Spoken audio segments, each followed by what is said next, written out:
여러분 한 주 동안 평안하셨습니까? 네. 말씀은 아멘이신데 그 아멘 하시는 목소리의 톤이 이제 힘들고 지쳐서 한숨을 내뱉는 그런 목소리처럼 느껴지기도 합니다. 우리가 한 주간의 삶을 돌아보면서 하나님 앞에 우리의 삶을 돌아보면 하나님의 은혜를 고백할 수밖에 없고 또 하나님께서 베푸신 그 사랑들을 우리가 늘 이야기할 수밖에 없지만 또 한편으로 돌아보면 우리 인생에서 정말 수많은 문제들, 크고 작은 일들이 늘 우리 삶 속에 놓여져 있는 것을 우리가 경험하게 됩니다. 우리의 삶 전체를 돌아보지 않더라도요, 지난 한 주간의 삶, 지난 며칠의 삶, 또 어제의 생활을 돌아봐도 물론 어떤 일이 없으셨을 수도 있겠지만 또 이 중에는 인생 가운데 또 크고 작은 어려움과 고난 가운데 그런 일들을 통해서 감당해내고 살아가고 계시는 분들이 또 그런 일들 때문에 무거운 마음으로 이 자리에 함께 하신 성도님들이 계시지 않을까 하는 생각이 듭니다. 그것이 살아가는 우리의 모습이지요. 오늘 본문에 등장하는 이스라엘 백성들의 그 상황 역시 그들의 인생 가운데 놓여져 있는 여러 가지 고난과 어려움으로 신음하는 그런 모습들을 우리가 성경을 통해서 확인할 수 있습니다. 먼저 오늘 본문의 배경이 되는 그 예레미야가 살았던 당시의 시대 상황을 간단하게 말씀을 드리면 예레미야가 활동했던 시대는 남유다의 마지막 시기였습니다. 남유다가 멸망하기 직전에 예레미야는 하나님의 말씀을 듣고 활동을 했던 시기죠. 기원전 586년에 시드기야 왕을 마지막으로 남유다가 멸망을 했는데요. 예레미야는 그 마지막 시드기야 왕 있기 이전부터 그 바벨론으로부터 공격받고 고난당하기 이전부터 평안했던 시대에서부터 활동했던 선지자입니다. 그런데 예레미야를 통해서 하나님께서 주로 명령하게 하셨던 전하게 하셨던 그 하나님의 말씀의 선포의 내용은 무엇이었냐면요.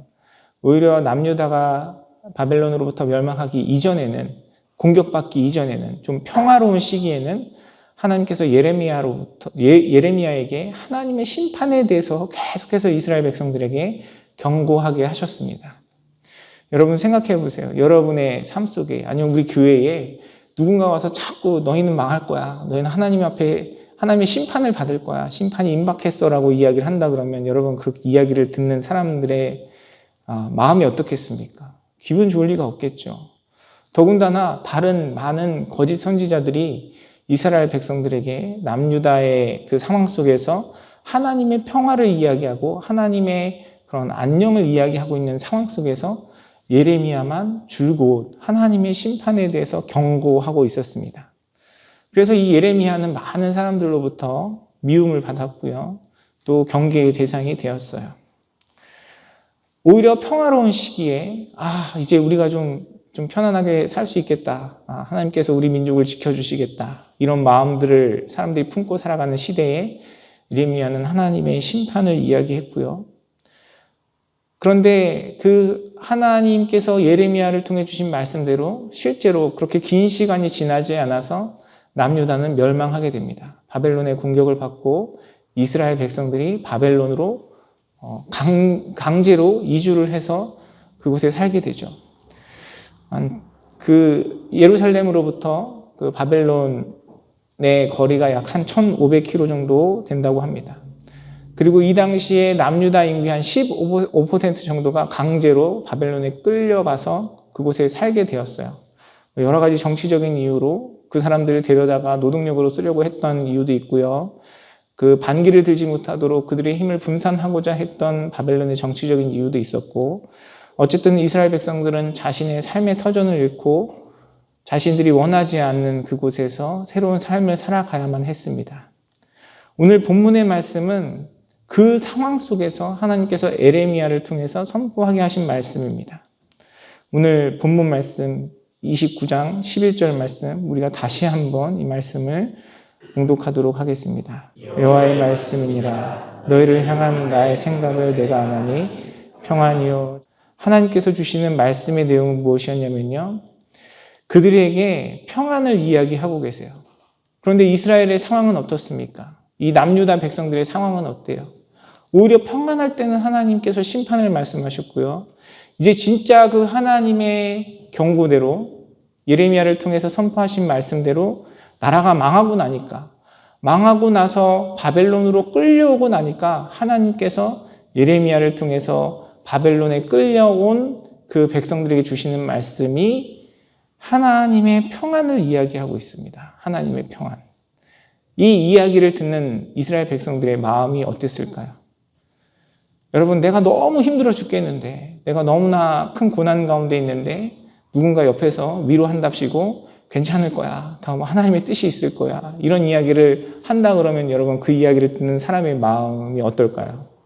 물론 이제 그게 위로가 될 수도 있겠는데, 내가 정말 힘들어 죽겠는데 옆에서 괜찮다, 잘 될 거야, 하나님의 평안을 이야기하면 저는 짜증이 날 것 같아요.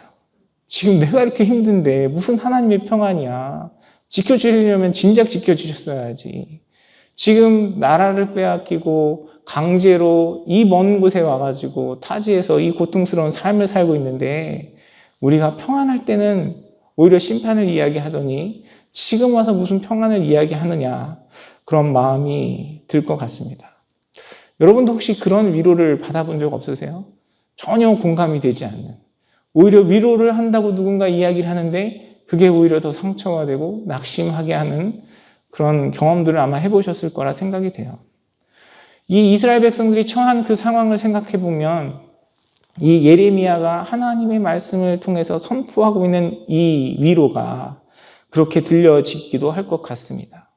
지금 당장 내 눈앞에 내가 더 이상 잃을 것이 없는데, 집도 잃고 가족도 잃고 나라도 잃었는데, 그래서 내가 이 타국 땅에 끌려와서 살고 있는데 무슨 하나님의 평안을 이야기해 라고 이야기할 수 있을 것 같아요. 그들의 상황과 형편을 생각하면 오히려 그 예레미야를 통해 하나님께서 주시는 말씀이 위로가 되기보다는 더 불편한 마음이 생길 수 있을 것 같습니다. 그런데 오늘 말씀을 통해 우리가 기억해야 할 것은 무엇이냐면, 하나님께서 우리에게 주시고자 하시는 그 평안, 하나님께서 주시고자 하시는 그 회복은 우리가 가지고 있던, 우리가 생각하던 그 회복과 좀 다를 수 있다는 것을 우리는 기억해야 할 것 같아요. 오늘 본문에서 이야기하고 있는 그 평안이라는 단어는 여러분이 너무나 잘 알고 계시는 샬롬이라는 단어입니다. 성경에서 쓰이는 이 샬롬이라는 단어는 참 번역하기 힘든 단어예요. 어떤 학자들은 그 의미를 정리를 해보니까 한 25가지 정도로 그 표현을 달리 할 수 있다라고 이야기를 하더라고요. 그런데 저는 이 샬롬이라는 단어가 가지는 그 성격에 대해서 가장 잘 나타내주고 있는 본문의 말씀이 출애굽기 18장 23절의 말씀이 아닐까 하는 생각이 듭니다. 내가 만일 이 일을 하고 하나님께서도 내게 허락하시면 내가 이 일을 감당하고 이 모든 백성도 자기 곳으로 평안히 가리라. 출애굽기 18장 23절에 있는 평안히 가리라라는 단어가, 이 표현이 쓰여 있는 단어가 샬롬인데요. 여기 보면 이 샬롬의 특징에 대해서 나오고 있습니다. 이 상황을 간단하게 설명을 드리면, 모세가 그 많은 백성들을 또 지도하고 이끄는데 어려움을 겪는데, 모세의 장인인 이드로가 백부장과 50부장들을 세워서 그들로 하여금 재판하고 통치하도록 다스리라고 권면하면서 마지막에 이 이야기를 했어요. 이 일이 하나님께 내가 허락하시면, 그리고 그 일이 감당이 되면 하나님께서 백성들에게 평안을 허락하실 것이다 라고 모세의 장인 이드로가 이야기한 것입니다. 이 말씀을 통해서 우리가 확인할 수 있는 것은 무엇이냐면, 평안이 어디로부터 오느냐? 평안은 하나님께로부터 오는 것을 우리는 확인할 수 있어요. 사실 이 성경 구절뿐만이 아니라 구약 성경 전체를 통해서 살펴보면 평안은 내가 얻는 것이 아니라, 내가 추구하는 것이 아니라 하나님께로부터 오는 것임을 성경은 끊임없이 우리에게 이야기하고 있습니다. 마찬가지로 오늘 본문에서 예레미야가 바벨론에 끌려와 강제 이주 생활을 하고 있는 이스라엘 백성들에게 이야기하고 있는 평안은 단순히 우리가 생각하는 그런 피스를 이야기하는 것이 아니라, 전쟁이 없고 안정적인 삶을 이야기하는 것이 아니라 하나님께로부터 오는 평안을 이야기하는 것임을 우리는 알 수 있어요. 평안은 하나님께로부터 오고요. 진정한 하나님의 통치와 하나님의 주권과 또 그 하나님의 허락하심과 하나님의 통치 가운데 우리가 그 일을 온전히 감당할 때 우리에게 경험되어지는 것임을 기억하는 저와 여러분의 삶이 되기를 간절히 소원합니다. 그래서 우리의 환경이 평안하고 좋을지라도 세상적인 기준에서 우리가 안정적인 삶을 살아갈지라도 하나님과 관계없이 내가 이 땅에서 그것을 추구할 때 우리는 진정한 평화를 경험할 수 없는 것이에요. 이스라엘 백성들의 삶이 그렇지 않았습니까? 앞서 말씀드린 것처럼 남유다의 그 마지막 시기에 그들이 멸망당하기 직전에 그들은 잠시 평화를 누렸어요. 하지만 그 가운데 예레미야는 끊임없이 그들에게 경고했습니다. 하나님의 심판을 예고했어요. 왜냐하면 그들의 삶 가운데 외형적인 평화는 있었지만 전쟁은 없었지만 하나님이 그들 가운데 계시지 않고 그들 가운데 우상숭배와 불순종이 만연했기 때문에 예레미야는 그 가운데 평화를 선포하지 않고요. 오히려 하나님의 징계와 심판을 이야기한 것입니다. 반대로 지금 남유다의 백성들은 나라가 멸망하고 바벨론의 포로로 끌려와서 강제 이주된 생활을 하고 있지만 그들의 마음과 중심에 진정으로 하나님의 계획과 뜻을 품고 나아갈 때 하나님께서 허락하시는 참된 평화가 그들 삶 가운데 있을 것을 예레미야는 선포하고 그들에게 권면하고 있는 것이에요. 사랑하는 성도 여러분, 저와 여러분의 삶 가운데 하나님께서 허락하시는 참된 샬롬이 경험되기를 간절히 소원합니다. 우리의 마음을 좀 돌아보기를 원해요. 여러분 평안하십니까? 정말 평안을 누리고 계십니까? 만약에 우리 마음 가운데 평안이 없다면 단순히 우리 마음 가운데 평안이 없는 이유는 우리의 삶에 놓여져 있는 그런 많은 어려움과 고난 때문만은 아닐 것입니다. 이스라엘 백성들의 모습 속에서 우리가 알 수 있는 것처럼 우리가 외형적으로 우리의 삶이 안정되고 우리가 삶을 통해서 경험하는 그런 고민들이 없다 할지라도 그 가운데 하나님이 계시지 않으신다면 우리는 참된 평화를 경험할 수 없는 것이에요. 반대로 우리의 삶 속에 여러 가지 고난이 있고 시련이 있고 어려움들이 있지만 내가 내 중심에 하나님을 바라보고 하나님의 주시는 그 평안을 기억하고 하나님과 온전한 관계 속에서 하나님의 통치와 인도하심을 따라 살아간다면 우리는 하나님의 평화를 경험할 수 있는 것입니다. 이 신앙생활을 하시면서 또 여러 가지 삶을 위해서 여러분 열심히 일하시잖아요. 성도님들과 교제하다 보면 많은 분들이 자신의 삶을 어떻게 살아갈까, 어떻게 경제생활을 이루어갈까 고민하시는 성도님들의 그런 이야기를 들을 때가 많이 있습니다. 직장생활 하시는 분들은 항상 그런 소망이 있으시더라고요. 내 비즈니스를 한번 해봐야 되겠다. 눈치 보면서 월급쟁이 하고 싶지 않다. 그리고 직장생활 하면서 월급 받는 것으로는 한계가 있더라. 그런 이야기들을 하시면서 비즈니스를 해봐야 되겠다라는 그런 마음을 가지고 또 그런 준비들을 해가고 또 그런 꿈들을 꾸고 살아가시는 많은 분들을 봅니다. 근데 그렇다가 이제 비즈니스를 시작하시고 나서 또 교제하다 보면 그런 이야기들을 하시더라고요. 월급쟁이가 나아. 그냥 신경 안 쓰고 속 편하게 안정적으로 주는 돈 받는 게 나아. 그렇게 얘기하시더라고요. 우리 성도님들도 여러 가지 경험을 해보셨겠지만 여러분의 의견은 어떠신지 모르겠어요. 우리가 항상 내가 처한 상황 속에서 뭔가 나은 것들을 꿈꾸죠. 좀 더 안정적인 삶을 꿈꿉니다. 그런데 막상 우리가 그 자리에 가면 정말 내가 바라고 기대했던 것처럼 그런 안정감과 행복이 우리 삶 가운데 경험됩니까? 그렇지 않잖아요. 우리가 어떤 일을 하느냐, 비즈니스를 하느냐, 아니면 직장 생활을 하느냐, 우리가 어떤 잡을 잡느냐, 그것이 문제가 아니라 참된 평화는 우리의 주인 되신 하나님과의 온전한 관계 속에서 하나님께서 우리에게 허락하실 때 주시는 것임을 기억하는 저와 여러분의 삶이 되기를 간절히 소원합니다. 우리의 건강도 마찬가지예요. 아픈 것보다는 건강한 것이 좋겠죠. 그리고 이게 나이가 먹어가는 것보다 젊을 때 더 많은 것들을 누릴 수 있을 것입니다. 돈이 없는 것보다는 있는 것이 우리의 삶이 훨씬 안정적이고 우리가 그 가운데 평안함을 누릴 수 있을 것이에요. 하지만 세상으로부터 오는 것은 잠시 잠깐입니다. 그때뿐이에요.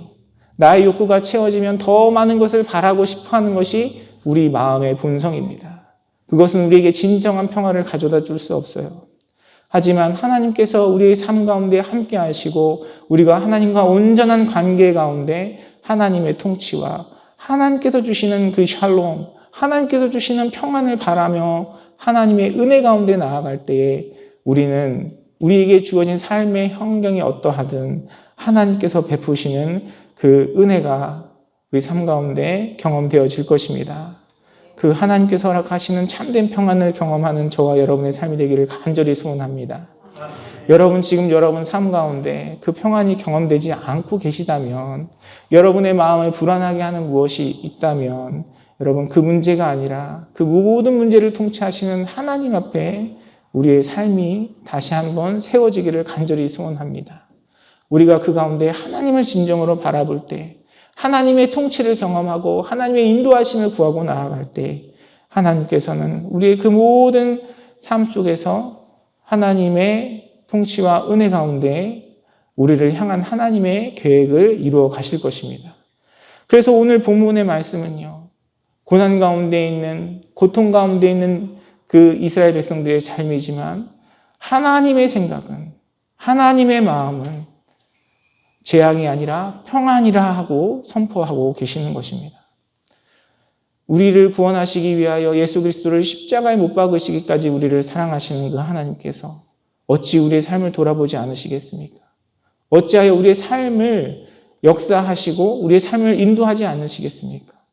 우리가 그 하나님의 사랑을 기억하며 우리의 삶을 향한 하나님의 생각을 우리 마음에 품고 주님 앞에 나아가는 저와 여러분의 삶이 되기를 간절히 소원합니다. 또한 오늘 본문을 통해 우리가 깨달을 수 있는 것은 무엇이냐면, 이 하나님의 샬롬, 평안은 그냥 우리 마음 가운데 내 마음이 평안한 것에 그치지 않고 실제적으로 우리의 삶 가운데 역사하는 능력이 된다는 사실입니다. 우리가 함께 읽지는 않았지만 10절 말씀, 바로 앞절에 있는 10절 말씀은 이렇게 기록합니다. 여호와께서 이와 같이 말씀하시니라. 바벨론에서 70년이 차면 내가 너희를 돌보고 나의 선한 말을 너희에게 성취하여 너희를 이곳으로 돌아오게 하리라. 하나님께서 예레미야를 통해서 선포하게 하신 그 평안은요, 그냥 그들 마음 가운데만 있는 평안이 아니었습니다. 그 하나님의 계획은 실제적으로 이스라엘 백성, 남유다의 백성들이 바벨론으로 끌려간 이후에 70년이 되었을 때 그들로 하여금 다시금 그들을 자신의 고향인 예루살렘으로 돌아오도록, 이스라엘로 돌아오도록 하시는 하나님의 계획에 대해서 구체적으로 이야기를 하고 있고요. 그 하나님의 계획과 인도하심은 실제로 하나님의 통치와 역사 가운데 이스라엘 백성들 가운데 경험되었습니다. 남유다가 바벨론에 의하여 멸망했지만 이스라엘 백성들을, 그 남유다를 멸망시킨 그 강한 바벨론이 결코 무너지지 않을 것 같았지만 어느새 바벨론이 무너지고 바사라는 새로운 왕국이 또 등장해서 그 세계를 제패했습니다. 우리가 페르시아라고 이렇게 알고 있는 그 나라가 그 전 세계적인 권력들을 쥐게 되었어요. 그래서 바사왕 고레스의 칙령에 의해서 이스라엘 백성들이 하나님의 그 선포대로, 약속대로 70년이 지난 뒤에 다시금 귀환하게 됩니다. 그래서 우리가 성경을 통해서 알고 있는 그 성벽과 성전의 재건들이 하나님의 그 역사하심 가운데 실제로 그들의 역사 속에서, 그들의 삶 속에서, 그들의 국제 관계 속에서 이루어지게 된 것입니다. 하나님께서 우리에게 베푸시는 그 샬롬은, 우리에게 주시는 평안은 단순히 우리 마음 가운데만 머물러 있는 것이 아니라 실제로 그 평안이 우리가 하나님 앞에 경험되어지고 고백되어지고 믿음으로 주님 앞에 나아갈 때 우리 가운데 행하시는 하나님의 능력이 되는 것을 기억하는 저와 여러분이 되기를 간절히 소원합니다. 우리의 삶을 돌아보면, 지금 내가 처한 삶의 환경을 돌아보면 물론 우리 삶 가운데 끊임없는 고난과 어려움들이 있어요. 그러나 여러분 걸어오신 지난 그 인생의 모든 발걸음들을 한번 돌아보십시오. 여러분, 우리가 그 시간들을 돌아볼 때 하나님의 역사하심과 인도하심을 고백하지 않을 수 없잖아요.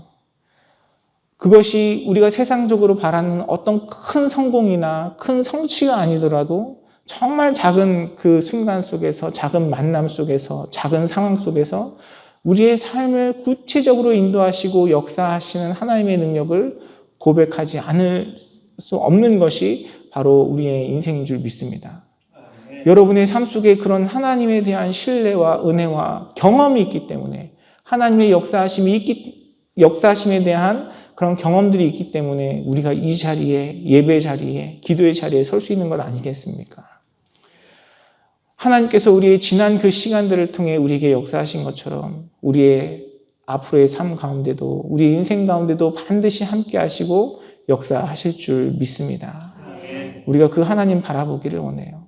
우리가 문제 가운데 있으면, 상황 가운데 있으면 그것만 내 눈에 들어오고 그것으로 인하여 힘들 수 있는 것이 우리의 모습이지만 하나님의 약속은, 하나님의 생각은 변함없이 우리를 향한 그 신실한 사랑과 은혜로 함께 하시며 우리의 마음과 심령뿐만 아니라 하나님과의 관계에서뿐만 아니라 저와 여러분의 삶 가운데 우리가 함께하는 이 믿음의 공동체 속에서 하나님의 살아계심을 나타내시고 하나님께서 그것을 통하여 영광 받으실 줄 믿습니다. 그 하나님의 마음, 하나님의 생각을 품고 주님 앞에 나아가는 저와 여러분의 삶이 되기를 간절히 소원합니다. 또한 하나님의 생각은요, 오늘 본문 말씀을 보니까 예레미야 29장 11절 하반절에 이렇게 이야기합니다. 너희에게 미래와 희망을 주는 것이니라 라고 이야기하고 있습니다. 하나님께서는 우리에게 평안을 주기를 원하시고요. 또한 그것이 우리의 미래와 희망을 주는 것이라고 성경은 이야기하고 있습니다. 하나님께서 우리의 삶 가운데 주시는 그 미래의 희망, 미래와 희망, 그것은 무엇이겠습니까?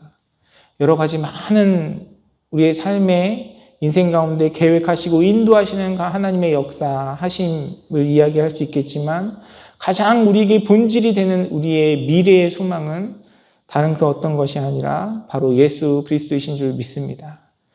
예수님을 통해서 우리의 삶 가운데 허락하신 그 영원한 생명, 우리의 삶 가운데 허락하신 하나님의 구속의 은혜가 우리의 삶의 환경이 어떠하든 우리가 늘 주님을 바라보며 기대하고 기뻐할 수 있는 저와 여러분의 삶 가운데 허락하신 하나님의 축복인 것입니다. 또한 그 예수 그리스도를 통해서 우리에게 허락하신 그 축복과 은혜는 단순히 우리가 이 땅에서의 삶을 마감하고 하나님께서 이 땅 가운데 하나님의 왕국을 완성하실 때 우리에게 경험되어지는 것뿐만 아니라 또한 우리의 매일매일의 삶 속에서 오늘보다 더 나은 내일, 오늘보다 더 주님을 닮아가는 우리의 모습, 매일매일 삶 속에 예수 그리스도의 장성한 분량에 이르기까지 성장하도록 우리를 부르신 하나님의 뜻과 계획임을 기억하시는 저와 여러분의 삶이 되기를 원합니다. 여러분의 삶 가운데, 마음과 심령 가운데 하나님께서 새 생명을 허락하시고 우리가 그 가운데 하나님과의 온전한 관계 속에서 하나님께서 허락하시는 참된 평안을 바라보고 나아간다면 하나님께서 우리 안에 역사하시는 예수 그리스도의 능력으로 말미암아 그 생명으로 말미암아 성령의 능력으로 말미암아 우리의 삶 속에 끊임없이 더욱더 주님을 닮아가고 더욱더 주님을 사랑하며 이 땅 가운데 우리를 향하신 하나님의 계획과 뜻들을 이루어갈 수 있는 하나님의 일꾼으로 주님의 동역자로 하나님과 동행하는 자로 예수 그리스도의 제자로서의 삶을 이루어 가실 줄 믿습니다. 그 은혜를 바라보며 하나님 앞에 하나님께서 허락하시는 참된 평안과 기쁨을 누리는 저와 여러분의 삶이 되기를 간절히 소원합니다. 오늘 우리 본문을 통해 확인한 것처럼 이스라엘 백성들과 같이 당장 내 눈앞에 보이는 삶의 현실과 상황은요, 우리에게 절망적이고 낙심하게 할 수 있을 만한 그런 상황일 수 있어요. 그러나 그 가운데서 우리 눈앞에 보이는 세상과 현실을 바라보는 것이 아니라 저와 여러분을 향한 그 하나님의 생각, 하나님의 계획을 품고 나아갈 때에 하나님께서는 우리의 삶을 통하여 진정한 평안을 경험하게 하시고 그 허락하신 평안 가운데 구체적으로 실제로 내 삶의 현장에서 일하시는 하나님을 경험하게 하시고 또한 우리에게 허락하신 그 미래의 소망이 되시는 예수 그리스도의 은혜로 말미암아 매일의 삶을 통하여 더욱더 주님을 닮아가고 더욱더 주님을 사랑하며 주님께서 이 땅에 오실 그날에 우리의 삶을 통하여 온전하게 이루실 그 하나님의 놀라운 축복으로 우리에게 늘 기쁨과 감사와 평강이 충만한 삶을 이루어 주실 줄 믿습니다. 그 은혜를 경험하는 저와 여러분의 삶, 우리 임마누엘 선교교회가 되기를 주님의 이름으로 축원합니다.